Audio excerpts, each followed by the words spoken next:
These last two levels are my least favorite part of the run, as there's a annoying door boost they have to do, and then two really shitty boss fights, both in the same level, that are unskippable currently. You don't pick up your weapons again, but luckily you don't lose your health or anything, so it's not a big deal.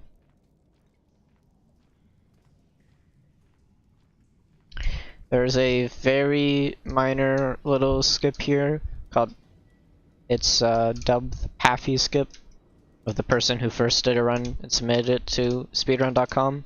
Basically just look like this and jump over. It seems easy, but it's like kind of deceptive because it's really can be quite easy to mess it up, and then of course I'm not going to mess it up when I say it's easy to mess up.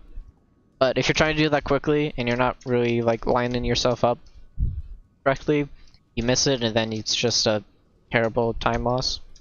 I mean, not terrible, but like a morally terrible time loss. If you get what I'm saying. Anyways, look this way. In the cutscene. Skip the next cutscene.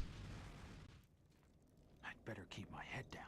Jack says to keep your head down, but that's not an issue. Just kind of go in guns blazing. Try not to take too much damage. Like I did. Typically it doesn't hit you. You need as much ammo as you want because you're not getting this back. You don't tend to take damage there, so that was kind of unfortunate, but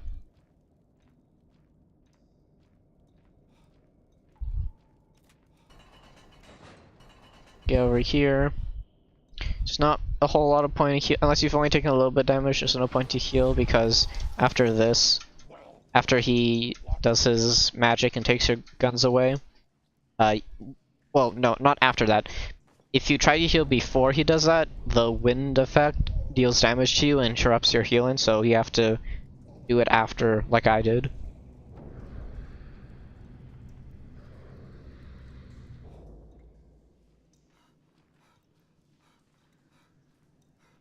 Grab this, interact.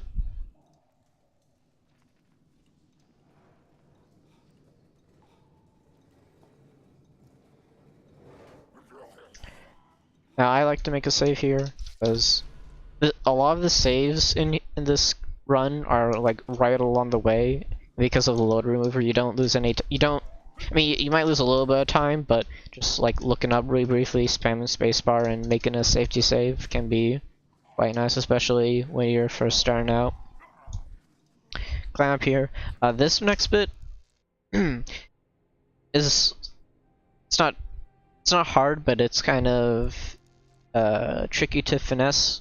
You want to stick your head into the wall, but you don't want to stick it too far, because if you do, the guard spots you. You're basically hiding from the guard like this, and then once he opens the door, you want to push past him like that. Usually he doesn't even hear you. The door's bolted shut. Oh shit. Well, fuck. That doesn't usually happen. I'm gonna blame my rustiness and the fact that I haven't really done a run in a while on that. I swear it doesn't happen usually. But actually that wasn't really a whole big deal. They won't follow you up here. So you can just get over here. Open the door. That's the door that we will be doing a save boost off of. So I go over here. Sometimes this one, it's hard to get like the initial boost off of, but the save afterwards is pretty lenient as long as you don't do it too early. But see how long it takes me to do it.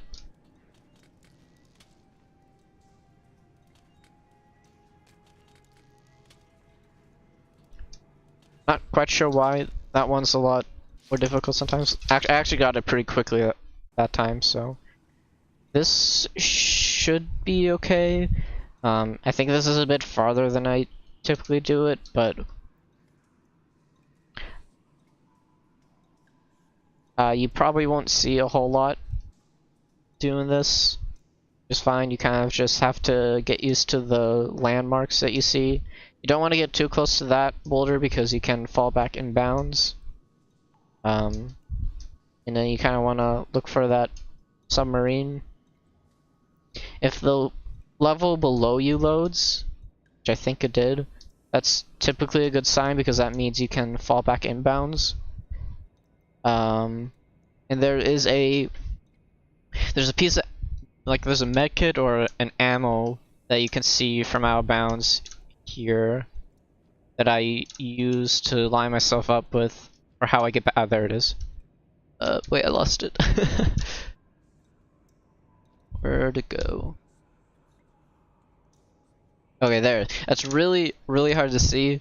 I don't know, it's in the center of my screen right now. I don't know how that's gonna come across in video quality. Excuse me. But if you can see, it's kind of a rectangle. I face it like so, and then I kind of just walk forward from here. And you see another health kit right over there, center of my screen again.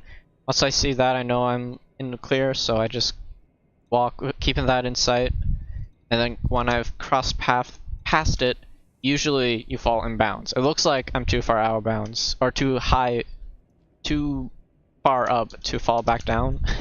So I'll try to use no clip to get to a good distance without falling back in bounds. So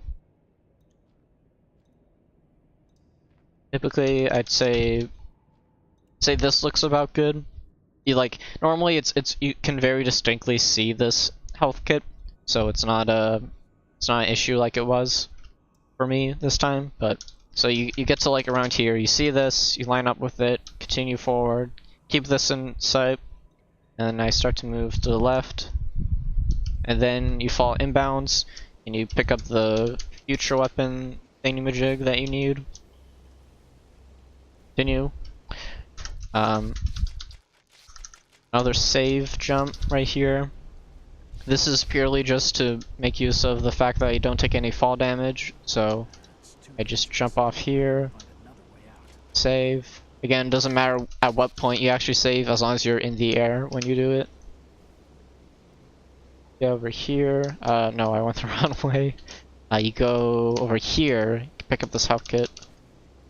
Shoot the water as quickly as possible. If you shoot it quickly enough, you can actually just go through here without taking any damage. I did take some damage there, so it was a bit too fast, but it's possible to do that without taking any damage. Also, you need to shoot the water because the starfish block your way. One last thing I think I should mention about saving is you don't want to save and make... You don't want to heal and make a save at the same time with the menu glitch, because if you do, you'll be permanently, when you load that save, you'll be permanently stuck in the heal-in animation, and you can't interact with anything or change your weapon or anything like that. It's obviously not too good. But anyways, cross here, enter here, and that is the end of Airfield Tunnels 1.